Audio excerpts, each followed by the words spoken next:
Hello guys, welcome back to my YouTube channel. So basically today I'm just gonna be continuing with printing something on the screen. So I feel like I need to explain more on how you can print something on the screen so that you guys can have a better understanding. And I mean like running the code as well, just so that you can see the output in the screen and stuff like that. So my name is Mr. Mrrboss, and if this is your first time watching my tutorials, then by all means do visit my previous tutorials so you have a better understanding of my videos the more you actually watch more of them. All right, so basically here I'm going to be talking more on printing something on the screen. However, like I think you can see when we have the hello world and we run our code, it's basically going to print hello world on the screen over here, which is basically the output that we're looking for. However, what if you want to say hello world and then say something below the hello world? Okay, so obviously we're gonna say cout, and then we're gonna put the less than, and then the open inverted commas. Let's say, for instance, hello world, I am Mr. Mrrboss, right? I am Mr. Mrrboss. So you might be thinking, okay, fine, what is going to happen is, and then obviously you need to add that semicolon. So what you might be thinking is that when you say hello world, and then from there you say, I'm Mr. Mrrboss, you're expecting that to be on two different lines. Well, that is the part which I want to talk about the most, because I feel like a lot of people actually get confused when it comes to that. So when you say hello world, I am Mr. Mrrboss. So now let's run this and let's see what happens when you run this. Let's see the output on the output window. So you can see that it says, hello world, I am Mr. Mrrboss. And what is the reason for that? It says that hello world, and then it says end line, and then it goes on and says, I am Mr. Mrrboss. However, if you remove this end line, and then from there we run this code, check what happens.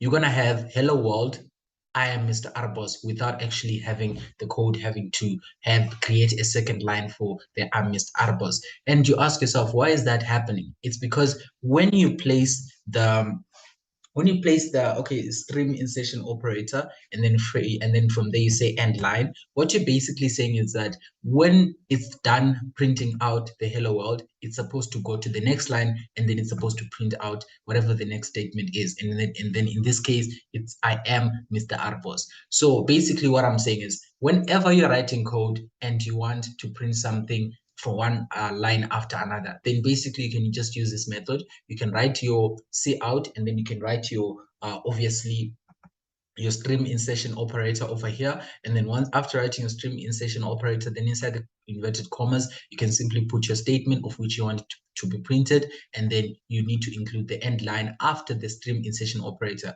because this end line is going to allow the code to go to the next line and then print out the next statement that we have. All right, so you might be thinking, all right, fine, so what if I want to have like more than one line between two statements, like for instance hello world, and then let's say for instance a gap like 3 lines between hello world and I am Mr. Mrrboss, then what you can simply do is you can still add the stream insertion operator, and then you can still say end line again, and then you can do the same thing again and then say end line, and then you can go on and go on and go on. So if you run this code, let's see what happens. If you run this code, you can see that the code said hello world, and then it skipped a line, skipped a line, skipped a line, and then from there it said I am Mr. Mrrboss. So that is basically a way in which you can write code that consists of spaces between the statements. That's cool. All right, so another thing that you can do is, if you want to get rid of this text right below here, so that you can just have your code running perfectly fine, what you can do is, let's see if this will work. By the way, this is the first time that I'm trying this. Let's see if it will work. If it works, then we are lucky. All right, let me run this and let's see. Okay, let me just cancel this. And then let me run this. And then let's see what happens. All right, so you see that it's much neater. So obviously it said hello world, and then from there it said that I'm Mr. Mrrboss, and all that return whatever statements that were below here have been removed. However, guys, I'm gonna explain more what this get cin.get open brackets me and close bracket means. I'm gonna explain what it means in detail later on in the videos or in the tutorials. All right, so basically in this case, if you don't want to use the end line, over here, if you don't want to use the end line and you still want to create go to the next line and all that, then what you can simply do is you can use the backward slash n.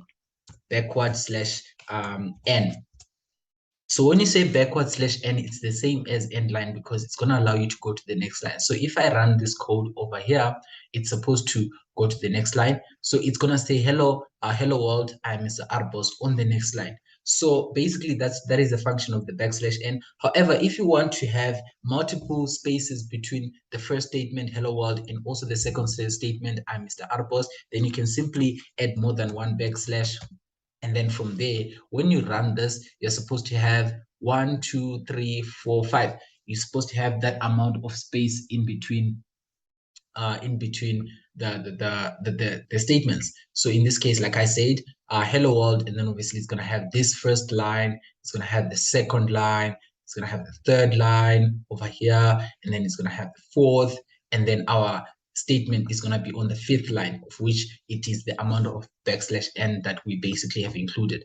So if you don't want to use the end line, you can simply use the backslash n. If you don't want to use the backslash n, you can use the end line. However, you need to make sure that you know that the backslash n, if you're going to be using it, you need to include it inside the brackets. You need to include it with your statement. However, if you're going to be using end line, then you need to make sure that it's outside the brackets, and also you put the stream insertion operators first before you can write your end line. So whichever one you prefer, guys, each and every programmer has their own coding style. You can have your own too. If you prefer the backslash n, use the backslash n. If you prefer the end line, use the end line. Whichever one you prefer, just go for it. Otherwise, thank you guys for watching. I'll see you guys in the next video where I'm going to be explaining how to use variables and also how you can include variables in your code.